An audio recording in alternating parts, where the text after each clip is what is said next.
कि अगर राम जी या सुमन जी के साथ कोई घटना होती है या समाजवादी पार्टी के नेता के ऊपर किसी तरह की कोई घटना होती है तो उसके लिए जिम्मेदार कोई दूसरा नहीं, मुख्यमंत्री खुद जिम्मेदार होंगे। हालांकि जाति की बात नहीं करनी चाहिए, जातियों की बातें समाजवादी लोग नहीं करते हैं, लेकिन कहीं न कहीं जाति कनेक्शन भी उन्हीं का उनसे दिखाई देता है।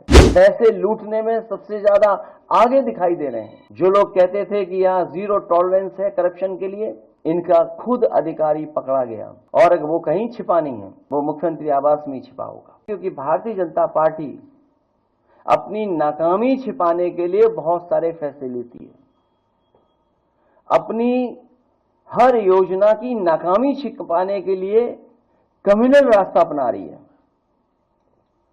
कॉन्स्टिट्यूशन को खत्म कर रही है, लोकतंत्र की परवाह नहीं कर रही है, कानून की परवाह नहीं कर रही है।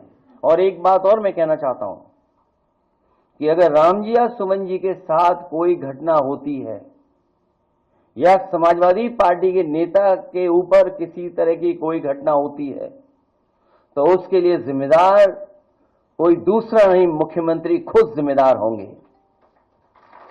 क्योंकि मुख्यमंत्री खुद उस संगठन पे हाथ रखे हुए हैं।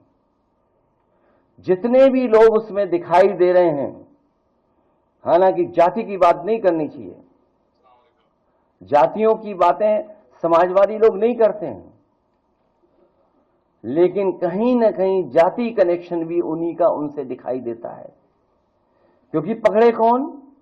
करने वाला वही, पकड़ने वाला भी वही, रिपोर्ट लिखाने वाले अगर जाएं तो सामने वही दिखते हैं।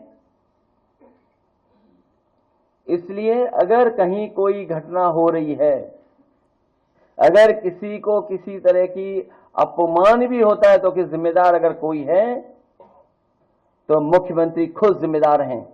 क्योंकि वही बढ़ावा दे रहे हैं। जिस तरीके से हिटलर के जमाने में ट्रूपर्स होते थे, उसी तरीके से इन्होंने एक हिडन अंडरग्राउंड फौज तैयार की है, जो समय समय पर लोगों को अपमानित कर रही है, थानों में अपमानित कर रही है, तहसील में अपमानित कर रही है, पैसे लूटने में सबसे ज्यादा आगे दिखाई दे रहे हैं।